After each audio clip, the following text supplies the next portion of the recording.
What to expect in Overwatch 2 Season 2. Alright guys, let's do this. Welcome to the channel, I'm Stylosa. So let's just begin with this. Ramattra rises to the forefront as Overwatch 2's latest hero. In a nod to his revolutionary goals, Ramattra is the first tank that can completely change forms as part of his core kit, altering his abilities and playstyle moment to moment. In our new escort map, Shambali Monastery, we'll ascend the winding path walked by countless Omnics who have sought refuge within its walls. Transcend your opponents in a battle for mastery over the one-time home of Zenyatta and Ramattra. Alright then, so we know Ramattra is the new hero. We've covered him to death. Everyone knows who Ramattra is by now, whatever. However, the big news here is a new escort map. It is Shambali Monastery. Now, we've seen this map teased all over the place. It's been in loads of promotional stuff for even like pretty early promotional stuff for Overwatch 2. But most recently, it was in the Ramattra trailer at the end where he executes the Mercy. And when he's fighting everybody and using his ultimate, that appears to be the end of the Shambali Monastery map. Now, what I find quite interesting about this is they say we'll ascend the winding path. Now, that could mean the map is maybe going up a winding path, or maybe it ends at the top of the sort of mountain, which is the top of the monastery or something. I think that'd be pretty cool. But what is really cool is this is the home of Zen, and it is the home of Ramattra. It was once their home. So I'm hoping we see a lot of lore stuff inserted into the map. And knowing Blizzard, we probably will. So I'm going to really enjoy just going around the map, listening out for bits of audio lore, maybe looking for things on the wall. And you know how this is. I love it. It's good stuff. Anyway, good stuff, Blizzard. New map. We love it. What about Season 2 balance? Okay, there's not much here, but there is actually quite a bit we can take from this. So let's go through it. A new season for Overwatch 2 brings another round of balance changes, intended to bring some heroes more in line with competitive balance for the rest of the roster.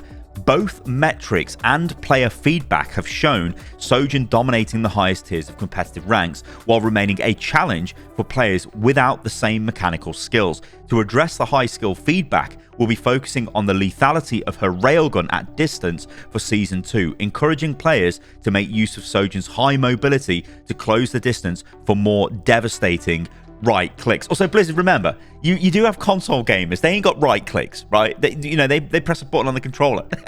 Anyway, this is good news, and it's about time. We've been moaning about Sojourn being super OP for a long time, because what you've got is a hero that is basically an ultra-mobile Widowmaker that's just way better than Widow, that can just delete people from the game.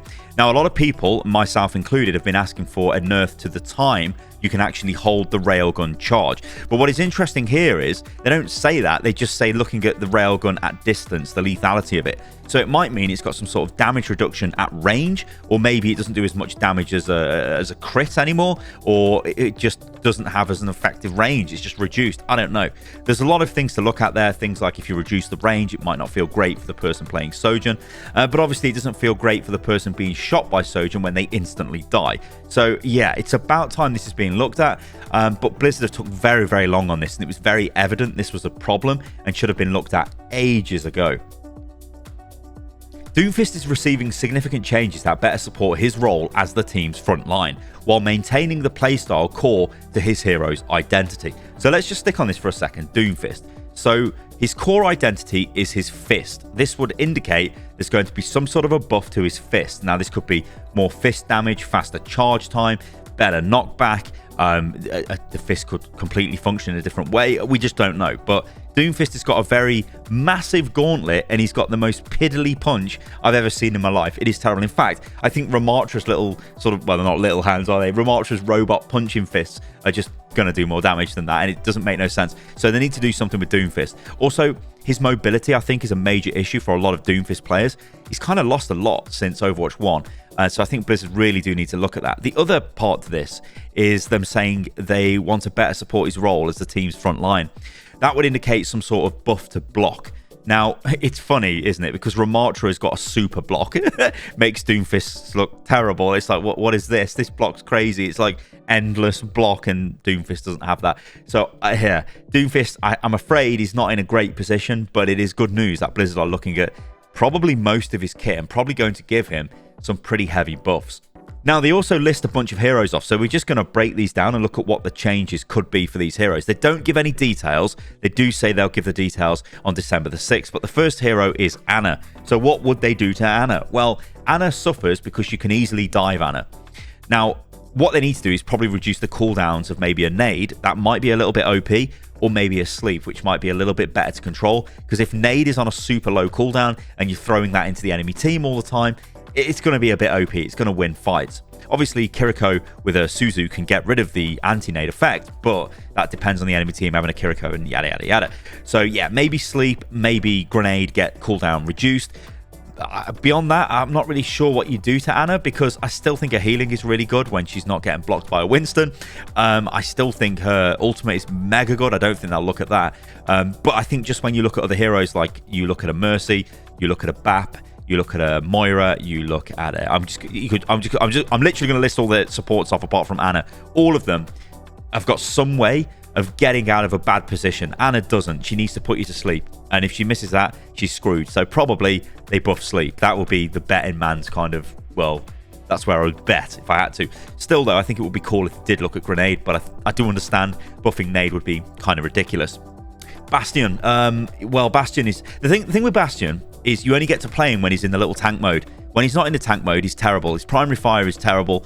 His grenade looks like something I've made in the workshop, which is terrible. So, yeah, his ultimate is also terrible. So, what you need to do is something to his ultimate. In fact, what I would do is give him back his old tank mode ultimate. Imagine how powerful that would be now in 5v5. Because that was crap, because barriers blocked it in Overwatch 1. In Overwatch 2, there's hardly any barriers. This is going to be an incredibly powerful ability. I just give it back. Forget all the work you've done on artillery mode. Just get rid of it. Use that for PvE or something. Give him back tank mode, Blizzard. Do it. Apart from that, though, yeah, Bastion's power level is in the sentry mode, or whatever they call it when you go in the tank mode. Why can I never remember the name of that? I always call it tank mode. When he goes into the turret minigun mode, that's where his power is. So if they buff the time you're in that, then he might start getting ridiculously powerful. If they buff the damage, again, he might get ridiculously powerful. But it is very weird. I hate to say it, but it's bad hero design, Bastion is, because you're playing something you only get to play every 8 seconds or whatever it is, or 12 seconds. It's not great. And yeah, he really does need looking at. Junker Queen, this has got to be with a self-survivability, because it's not good enough. Junker Queen is basically an off-tank. I almost get the feeling that Junker Queen was made for Overwatch 1, and then they just shoved her into Overwatch 2, because she kind of feels like Roadhog in a lot of ways, but the big difference is Roadhog can just kill you. Junker Queen can't just kill you. She has to run into your team. Yeah, she's got Gracie, and she can pull you back with a knife a little bit, but it's nowhere near the same power as Hook. Hook pulls you to Big Bad Hog, and then he just destroys you. That's not the case with Junker Queen. Now, Junker Queen is kind of unique because her commanding shout was really powerful in Overwatch League when that kicked off. But we didn't get to play Overwatch 2 then because the game wasn't available. Remember, they were playing it on Overwatch League and it wasn't Overwatch 2. Well, we didn't get to play it on the live game. It was a mess.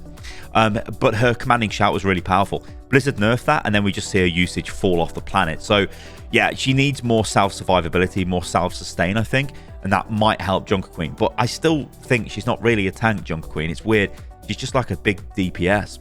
Kiriko, this has got to be nerfs to her ultimate. It has to be. I can't see any other part of her kit really getting looked at. Maybe Suzu gets looked at, but I'm not sure. The thing with her ultimate is it removes the weaknesses of a lot of heroes that have got those weaknesses to make them deliberately weak.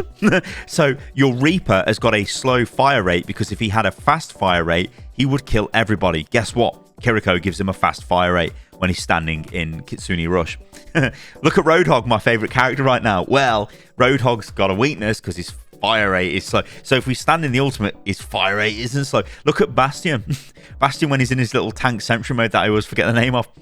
Oh, if he's in the Kiriko ultimate, it's all over for your team. They're actually all dead. You know what I mean? It's like, this is disgustingly powerful. So it's got to be her ultimate they look at. I can't see anything else getting changed.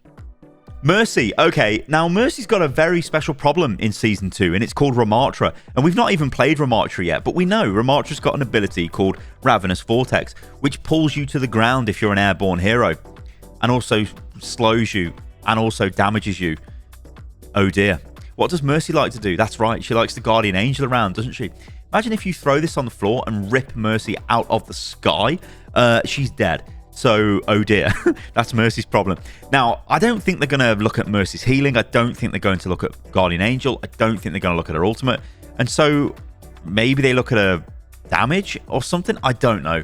Mercy, like, the thing with Mercy when I look at the other supports is, if your mercy. You don't generally take a fight. You know, if you are in a bad position, you're not looking to fight that person. You're looking to guardian angel away, because that's the way you survive. You don't take them on. But, you know, maybe they give a dual blasters. Remember when they did that? They did that, didn't they? Didn't they do that for a... I think they did that for an experimental. Back when the game was fun. No, the game's fun all the time. But I'm sure they did. I'm sure they gave a dual blasters. That would be amazing. Just do that again, Blizzard. I don't know. Oh, and Symmetra. Now, I don't know what they're going to do with Symmetra, but there is a little teaser with Sim. So the lead hero balance chap has said that they're going to look at something to do with barriers, or he teased barriers. Symmetra having a good time with barriers again. This probably means they're just going to let her charge of her primary fire off barriers again. Now, if that's it, that's kind of going to be a bit, well, that's weak. You know, I was expecting a bit more. Again, I always moan about Symmetra, don't I? She's a hero made for 6v6, not 5v5. She's great on assault maps that are not even in the game anymore, so she struggles. Her turrets are stationary. Yeah, they can be a bit annoying. They're not great. They're basically best used when you just teleport the turrets into the enemy backline with your teleporter, which is really clunky gameplay. Her primary fire is, you may as well not even bother using that, because just play Reaper. Because if you're that close to people and you're shooting them, well, be Reaper. That's my advice there. Or even Torb. Torb, again, would be really good for that. And again, Kiriko removes a lot of Torb's weaknesses. So Symmetra, I don't know. I think she just needs a full rework again. That's where I am with Symmetra. Although I do think her ultimate's decent. So she's got that going for her. New map pool. Okay, they're still rolling with map pools, and I'll still keep saying I don't think map pools are great. You've got that many maps in this game, making us play the same few number of maps over and over again gets really stale, because when I'm on, oh, look, it's Dorado. Oh, look, I've queued into Iconvolt. Oh, it's Dorado again. Oh, it's Nepal. Oh, it gets really annoying. Anyway, I've got good news for you. Nepal and Oasis are still in the map pool. With the new season comes a new map pool. Along with our newest map, Shambali Monastery, players can anticipate the return of fan favourite Rialto and the most epic place on Earth, Blizzard World. Some rides may not be available due to weather. We're also be visiting Oasis and Nepal, but get this, at different times of the day. Oh, yes, we knew it was coming. Different times of the day, good lord. But they're also rotating out Hollywood and Watchpoint Gibraltar. Now, as a reminder, all off-rotation maps are available in custom games. Great. Again, I don't like map pools. I just think they're annoying. Dorado's still in the map pool. Whatever. I want to play Rialto, so I'm happy that's back in the map pool. Blizzard World, again, I want to play Blizzard World, so again, I'm happy that's back. And I just want to play the new map, Shambali Monastery. So, yeah, map pools are a thing, and they're still going to be a thing, and I'll still not understand why it takes so long to edit old maps to make them playable in Overwatch 2, unless they have a massive PvE component to them, because I think Rialto's got a really... Not Rialto, sorry. Havana has got a massive PvE area attached to it, much like King's Row has. And maybe they don't want to, I don't know, update the maps until they finish that PvE element, even though we're not playing on that, presumably, for like over a year. I don't know. But yeah, Matt Paul's not a big fan. Season 2's content theme. All right, then. So, and also the Mythic skin for a hero you guys probably wouldn't have expected, and I definitely didn't expect. So it's Greek mythology this season. And again, I'm not really the biggest fan of these random themes for seasons. Like, what's the next season going to be? Steampunk. And then the next season going to be ancient Egypt. And then then it's going to be medieval Britain. That would be a terrible one. But whatever. Is that what we're doing? Is that the way we're going? Yeah, come on, Blizz. You could have had like the Talon season, the Deadlock Gang season. There's loads of things they could have done like inside Overwatch lore, but whatever, this is the way they're going. Anyway, this is what they say. For Season 2, our theme is the stuff of gods and legends, Greek mythology. Our second season features an all-new mythic skin, Zeus Junker Queen. That's right, you've just heard that correctly. Junker Queen is the mythic skin. Now, Blizzard, I'm available for hire, and I will tell you the best heroes to give mythic skins to increase your monetization potential. Now, this may come as a shock to you, but hello, I'm gonna list off a few heroes: Mercy, Tracer, Widowmaker. Who else could? Anna, very high played hero. Anna, Diva. How could I forget Diva? You've gone for Junker Queen, Blizzard. This is like probably, I would say, one of the least played heroes in the game. This would be, no offense to Symmetra mains out there, this would be like giving Sim a mythic skin. Okay. So you better have good rewards in this Battle Pass, Blizzard, as people ain't going to buy. Oh, no, that's right. You've got Ramattra in the Battle Pass. How could I have forgot?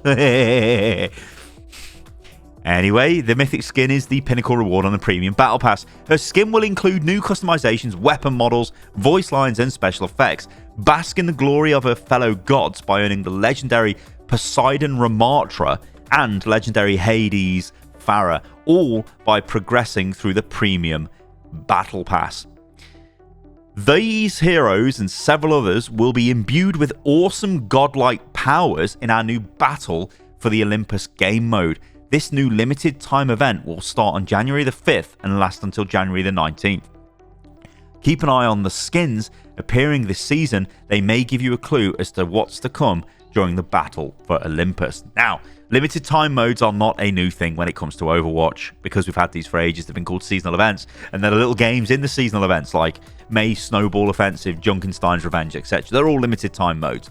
And what's cool is this is a new limited time mode, and it's a limited time mode tied to the Battle Pass. So this must be what they're going to do going forward, where we'll get these sort of like mini events in the, well, kind of the middle of the Battle Pass, or at least a month into the Battle Pass. Yeah, I guess that's kind of like a midpoint-ish in the Battle Pass, where we get a Battle Pass themed event.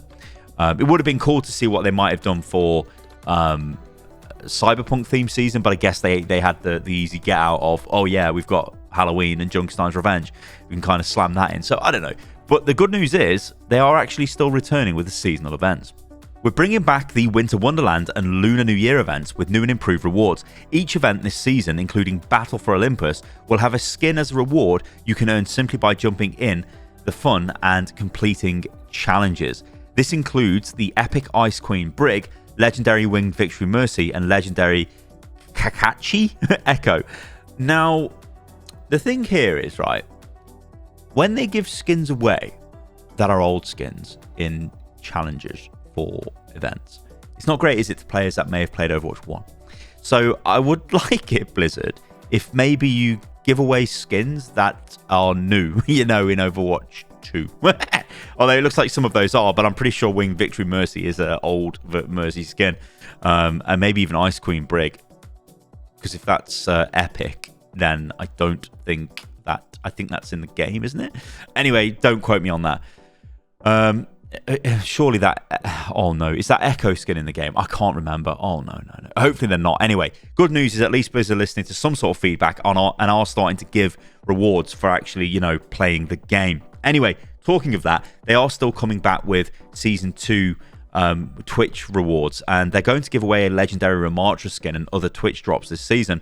Now, yeah, this is like, okay, I'm a content creator. I'm always going to say it's great if content creators get assistance and get help and all of that stuff, which is what this is. Streamers are going to love this. Maybe not YouTubers so much, but streamers will love it. So I'm cool with it. I think it's really good. But I still also think from just a general player of the game's point of view, it would be nice if you could earn this in the game as well. Like, yeah, watch Twitch streams, but also do this as well, and you might be able to get it, i.e. win 20 games of Overwatch in a certain period of time or something. I don't know. That would be cool to do. But yeah, unfortunately, it's just a case of AFK on a Twitch stream and get yourself a drop. So what about unlocking heroes that were available in the previous season's Battle Pass? Well, this is the new catch-up hero unlock mechanic. We will be introducing new challenges in Season 2 as a way for players to earn new heroes they have not yet unlocked. Players who missed out on unlocking Kiriko in Season 1 or brand new players starting in Season 2 can unlock new heroes by selecting the challenge for the hero they want to unlock, which sends you into the practice range to learn their abilities and ultimately challenges you to win games of Overwatch. For those wanting to skip the challenges, you have the option to unlock these new heroes directly in the in-game shop. As a reminder, Overwatch 1 owners automatically receive new heroes Zeus Junker Queen and Kiriko by logging in before the end of Season 2. Players new to Overwatch 2 received Sojourn and Junker Queen as a Season 1 login bonus. Alright then, so this is it. You have a challenge. We don't know what the challenge is, but you have a challenge which is selectable, which is a new thing in Overwatch 2, because all the challenges just generally are like achievements effectively. You don't select and activate the challenge. This is kind of similar to, I guess, well, Valorant, because you select the contract to unlock the agent. Might be like that. Anyway, You're selecting the challenge, you're then going into the practice range, which I guess is just going to say these are the way the abilities work, off you go, and then you need to win a certain number of games. Now, here's the kicker. How many games? I don't know, but if you don't want to do that, you can then just buy the hero in the shop. Now, they're probably going to charge $10 for this hero in the shop. They might even charge more. I don't know. It's going to depend on how many games that you need to win, and that's how Blizzard will work out the price. If they say you need to win 50 games, then or pay $10, you're probably going to pay $10. If they say you need to win 10 games or pay $10, you're going to, well, win 10 games, right? So there's going to be something going on here. And again, I'm not going to like it because I just know I ain't. So there you go, ladies and gentlemen. That's been a breakdown of what to expect in Season 2 of Overwatch 2. Now, looks all right, but again, we're just going to have to wait and see what the quality of the skins are. Again, there are questions over the prices of stuff in the shop is always going to be an issue. Again, we still don't know where Ramattra is in the Battle Pass, but from what we've been led to believe, he's still going to be at level 55. Again, I don't agree with that. So yeah, we're just going to have to wait and see. This isn't blowing me away. It's just another season of Overwatch. So we're going to have to wait and see what this actually looks like. But what I do hope they do is act faster when it comes to balance issues that do need to be addressed.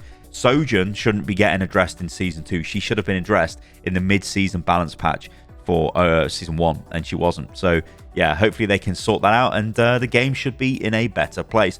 All right, guys, thank you for listening and watching to the video. If you enjoyed it, then do like the video. That helps an absolute ton. I know every YouTuber says this normally at the start of the videos, but I always say it at the end, but it really does help a ton. Leave a comment below as well. Let me know what you think about the buffs and nerfs that could be coming to all these heroes, and just what you generally think based on what you've seen so far about Overwatch Season 2. All right, guys, I'll catch you lovely lot on the next one. See you soon.